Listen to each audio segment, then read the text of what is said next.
చాలామందికి మనం ప్రయోజనం చేయాలనుకున్నాం. ప్రయోజనాలు దక్కాయా? దక్కలేదండి వాస్తవానికి. టీఆర్ఎస్ గవర్నమెంట్ ఏందంటే నేను కొట్లాడినా నేను తెచ్చినా అని కేసీఆర్ అనుకున్నాక ప్రజల పాత్రను ఆయన ఎన్నడూ గుర్తించాలి. ఆయనకు ఆ ప్రజాస్వామిక దృష్టికోణం లేదు. ప్రజలు కూడా ఆ మనం విషయం గురించి గుర్తించాలి. చర్చిద్దాం. అయితే డిసెంబర్ 9వ తారీఖు రోజు తెలంగాణ ప్రకటన చేస్తూ ఒక నిర్ణయం వచ్చింది. ఆ రోజు అర్ధరాత్రి పూట నేను నిమ్స్‌లో రిపోర్టింగ్ చేస్తుండే. యాజ్ ఒక రిపోర్టర్గా చేసిన నన్నే ఎత్తుకొని చాలాసేపు అక్కడ ఉన్న వాళ్ళంతా, పబ్లిక్ వచ్చిన వాళ్ళంతా తమ ఆనందాన్ని వ్యక్తం చేశారు. మీరు ఏ విధంగా ఉండే ఆ రోజు మీ ఇన్నర్ ఫీలింగ్? ఉన్నది ఉన్నట్టు చెప్పమంటే అది చూస్తూ ఉన్నాం, ఏదో ప్రకటన వస్తుంది చూడండి అని. కేసీఆర్ మరి ఎట్లా సార్ మీరు ఈ స్థితిలో మిమ్మల్ని వదలటం మాకు కూడా బాధగా ఉంది, మేమందరం అప్పీల్ చేస్తున్నాం విరమణ చేయండి అంటే, లేదు ఒక రోజు 2 రోజులు ఆగండి, నాకేమీ లేదు తట్టుకుంటాను. సరే ఇవాళ సాయంత్రం ఏదన్నా ప్రకటన రావచ్చని నాకు అనిపిస్తున్నది. సాయంత్రం మేము ఇంటికి పోలే, ఇక అక్కడే డ్రాఫ్టింగ్ అయినా అక్కడే కూర్చున్నాం.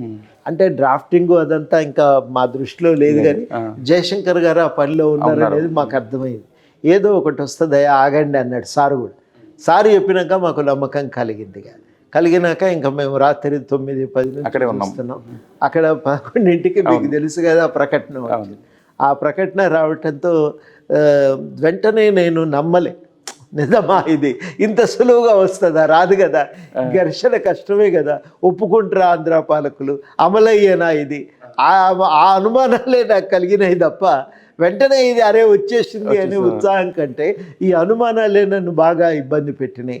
అంత బాగానే ఉంది, ప్రకటన వచ్చింది, కానీ చూస్తే ఇది ముందుకు పోవటానికి అంత ఈజీగా ఒప్పుకునే పరిస్థితి అయితే నాకు కనబడతలేదు.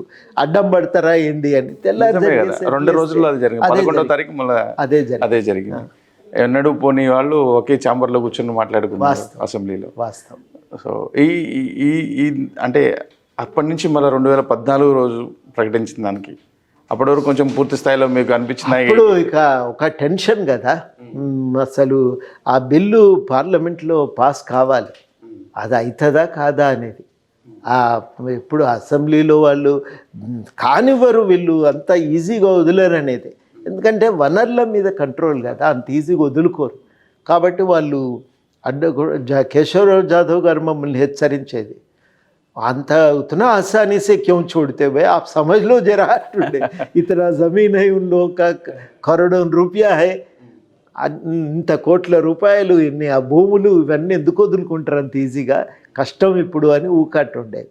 కాబట్టి అప్పుడు వాళ్ళు పెప్పర్ స్ప్రే చేసి వాళ్ళు ఆ స్టేజ్లోనే చాలామంది చాలా సీరియస్గా చేశాను. బిల్లును ప్రవేశపెట్టకుండా కాపీలు చించే దగ్గర నుంచి ఏదైనా చేయవచ్చును అని.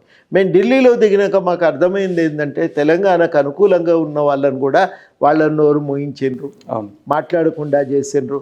తమకు సంబంధం లేనటువంటి పక్షాలు కూడా ఆంధ్ర పాలకుల యొక్క పైసల ప్రభావంతో పార్లమెంట్లో లొల్లి చేయటం ప్రారంభించిండ్రు.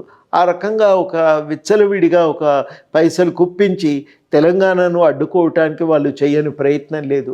చాలా తెలంగాణకు అనుకూలమైనటువంటి చాలా బలమైన నాయకులు కూడా తెలంగాణను అడ్డుకోవటానికి ఢిల్లీలో ఆ రోజు చేయని ప్రయత్నం లేదు.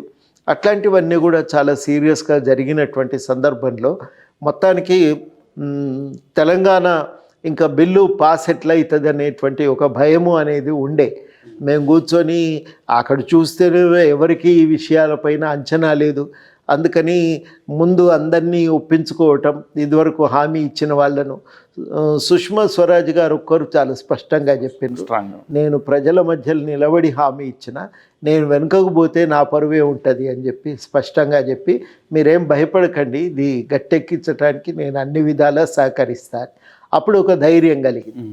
ఆ తర్వాత ఇంకా మన తెలంగాణ కాంగ్రెస్ ఎంపీలతో కూర్చొని బిల్లును వాళ్ళంత ఈజీగా రానియారండి, మీరు గట్టిగా నిలబడకపోతే మాత్రం ఇది పాస్ కాదు, సోనియా గాంధీ గారికి ఇవ్వాలని ఉంది, కానీ మీరు కింద పూనుకోకపోతే అది ఎట్లా పాస్ అవుతుందని మేము చాలా గట్టిగా వాళ్ళందరితో కూర్చొని ఏం చేయవలసి ఉంటుందో మేము గట్టిగా చెప్పినాం.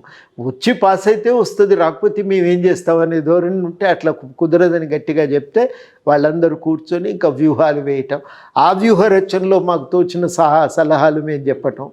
అది అయిన తర్వాత మొత్తం మీదనైతే ఢిల్లీలో పార్లమెంట్లో వాళ్ళు చేసిన అలజడి మీద మేము పార్లమెంట్ హౌస్లో మీటింగ్ పెట్టినాం.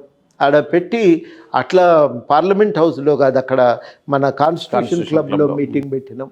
అవన్నీ అయిన తర్వాత ఎప్పుడైతే బిల్లులో లోపాలు ఉన్నాయని ప్రశ్న వచ్చింది, ఏమన్నా ఉండని సార్ దాన్ని ఒప్పుకోనరని అందరినీ బతిన్లాడి మొత్తానికి ఎవరి పని వాళ్ళు చేస్తూ ఉన్నాం. సమన్వయం సాయంత్రం కాగానే నోట్స్ ఎక్స్చేంజ్ చేసుకోవాలి. అది జరిగింది ఆ రోజు. అప్పటితో అయితే మీకు పూర్తి స్థాయి అప్పటికి పార్లమెంటు లోక్సభ పాస్ అయింది. మళ్ళీ రాజ్యసభలో ఏం చేస్తారు అంటే, రాజ్యసభలో బిల్లు పాస్ అయిన రోజు ఏంటంటే నెత్తి మీద ఉన్న 1000 టన్నుల బరువు దించినట్టు అయింది.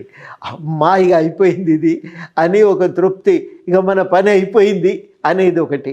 సడన్గా ఒక రకమైనటువంటి ఒక వ్యాక్యూమ్లో ఉన్నట్టు అనిపించింది కాసేపటికి.